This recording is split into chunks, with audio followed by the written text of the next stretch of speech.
Hello, all, and welcome. Last episode, we continued our conversation with Guido Minaya and Cecilia Chavez, President and CEO of Competitive Edge Consulting, on the value employee and business resource groups bring to large companies. In this next episode, we have a new guest. Joining us via Zoom is Monica Sklodowski, Chair of the Nokia's HISPA Professional in Technology ERG organization. Our moderator, also joining us via Zoom today, is Dr. Guido Minaya, CEO and Chief Learning Officer of Minaya Learning Global Solutions. Stay tuned to learn more.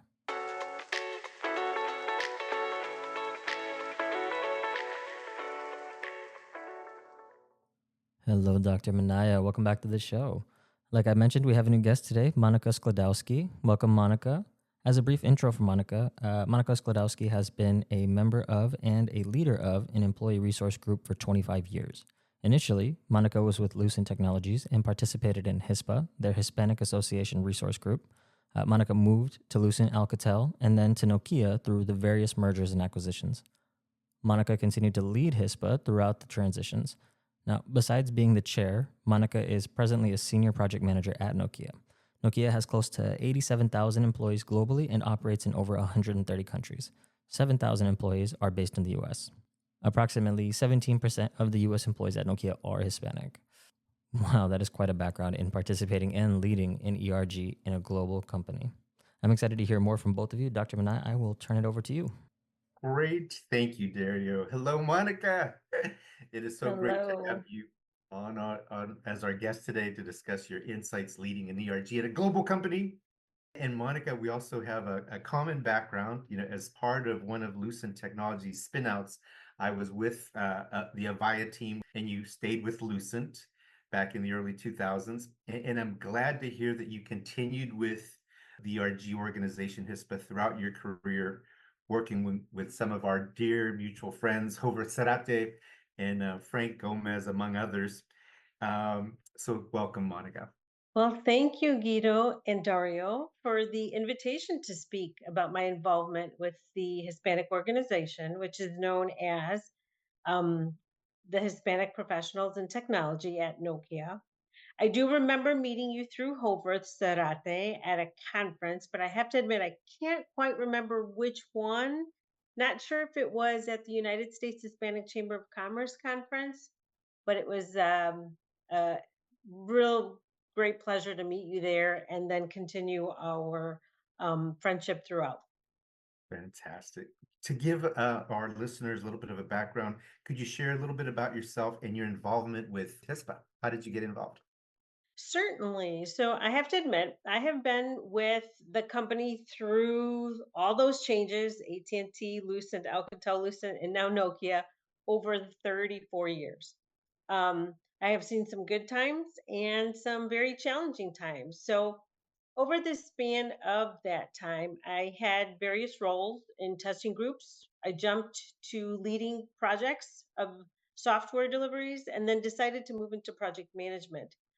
But as I was going through my career, to be honest, in the beginning, I stayed away from HISPA because I was focused on getting my master's degree. But in hindsight, I didn't realize the benefit of being part of the Hispanic organization would bring. I didn't know how being a part of the organization would help me learn and grow throughout my career at Nokia. And as you were learning more about the organization, what triggered your interest in participating with HISPA? Yeah, a good friend of mine actually started to invite me to events that the organization was hosting. Back in the day, HISPA, the organization, would host professional conferences locally. So I started to attend those and then, get to know people. I decided, hey, why not volunteer to help with any of the events that are being held locally? So I did that, slowly worked my way into taking a lead again at local events. But then around the early 2000s is when I decided, okay, I'm going to really make a jump here and get into the national organization and at least volunteer and eventually run to hold a role. You have such an interesting perspective, right? As the company evolved and moved right from the AT&T to Lucent to Lucent Alcatel to Nokia. How would you describe those changes and what kinds of shifts did you see the employee resource group make during those shifts? Yeah, I can say when I first started, it was really great because as a employee business partner group, a part of a corporation that has a consumer base, it was really a good time because the company did see us as partners, right? We were touching the community, we were attending events, we were, representing the company. As we transitioned and became Lucent and then Alcatel, Lucent, then Nokia, we became more of a business to business organization. So it did have an impact on our outreach and the ability to touch the community. But I will say the drive amongst the people in the organization still was we wanted to have that connection to the community, whether it was internal or external. So that kept us going as a resource group. And when we became a part of Alcatel, it was a learning curve for Alcatel to know about employee business partners or employee resource groups and what are they? What value do they bring to the company? But it took us a little bit of time in helping to educate the executives about resource groups, but we were getting there when we were Alcatel Lucent. And they really started to partner with us on activities, things like being an extension of a talent attraction team, helping them recruit, things of that nature. But the next big change came when we, were acquired or merged with Nokia. And again, um, it was about re-educating executives. What is diversity? What does it mean to us? What is an employee resource group? How can we add that benefit? But again, it helped us kind of also focus, and we had to evolve as well. So we couldn't stay in the past, we had to move forward, and it gave us introspect into thinking about who we are and what we want to be. Well, that's an interesting evolution, and with Nokia being a global multinational headquartered in Finland, how do you see D&I viewed at Nokia that again is different from our experiences here for multinationals based in the U.S.? Yes, that did become, I think, more of a challenge, right? Because when we increase the audience, the issues get a bit more complex. There's more to consider around diversity because there are country laws that we may have to abide by that have an impact into what or how diversity is defined. So it can take on a different shape, right? It can take on a different form. However, ultimately, I mean, diversity exists no matter where you are, because again, it's in many shapes and it's in many forms. But people should be keen to it and, as best they can, be open and realize it, right? The company, has embraced it as we do have a few global organizations, such as Strong Her. Again, there is a focus on gender diversity. Our equal organization is global as well. But specifically for HISPA, we are working in the new environment to expand, right? To increase our um, global presence. While we have probably half the hemisphere, right? We still have to work to engage people. And honestly, we do have members that are across the pond. We have members in Europe. And to me, it's about are they open and wanting to learn about our culture, right? Again, any training we may offer, they can participate, right? It's all the better for the employees in general when they're open to participating in events that we may have, or again, learning the culture. Interesting, interesting. And what kind of initiatives does HISPA presently focus on?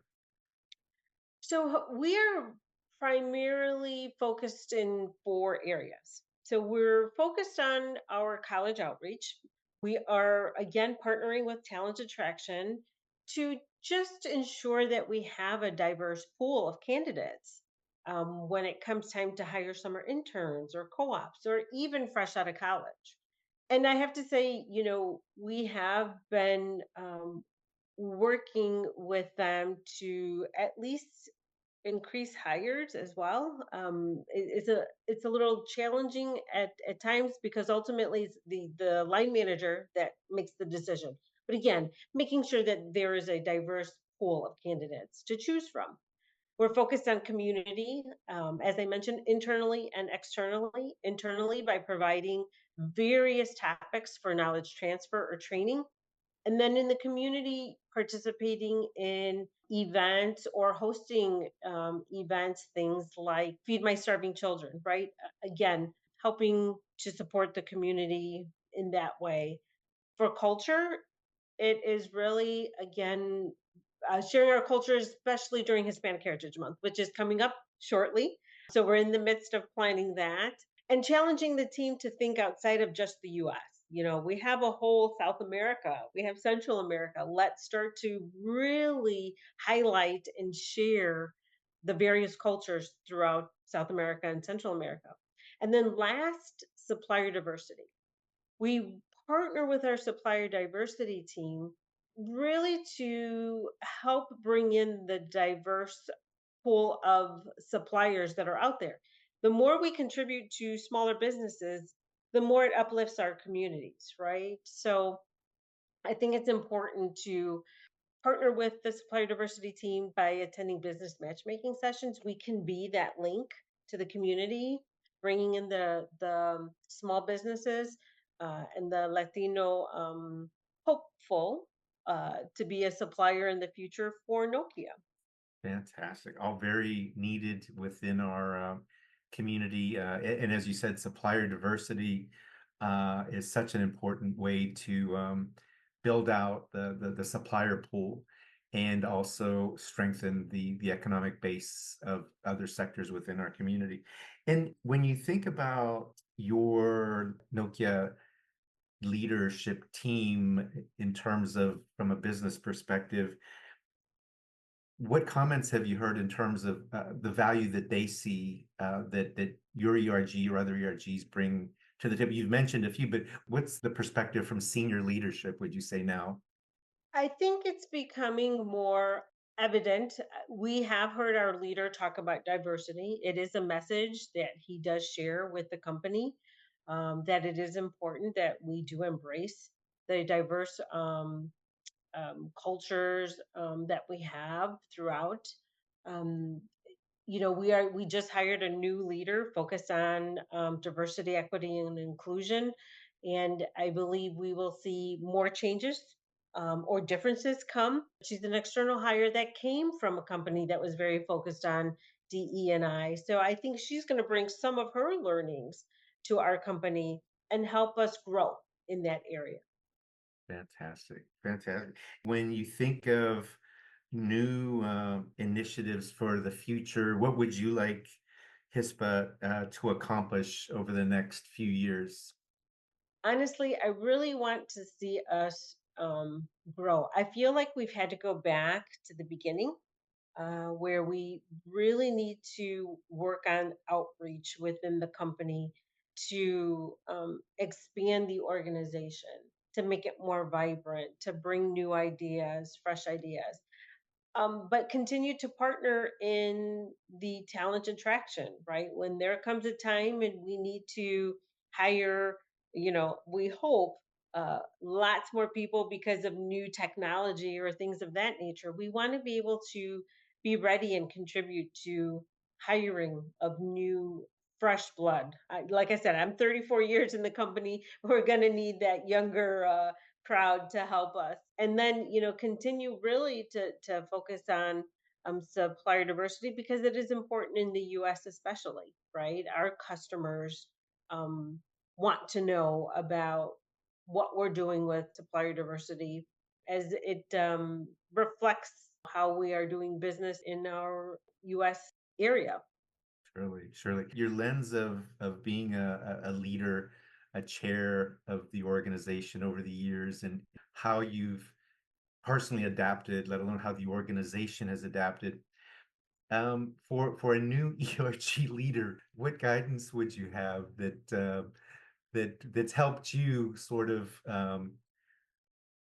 maneuver through because business changes on a daily basis, right? And sometimes there's small changes, sometimes there's big shifts, and Right. an ERG is such a complement to an organization, but again, it has to adapt. What guidance would you give to new ERG leaders? So for me, one, I would say reach out to the other employee resource groups. Don't ignore them because they have different experiences and they may have ideas and suggestions that we can build. But the thing is, collaborate, right? Collaborate with them to build.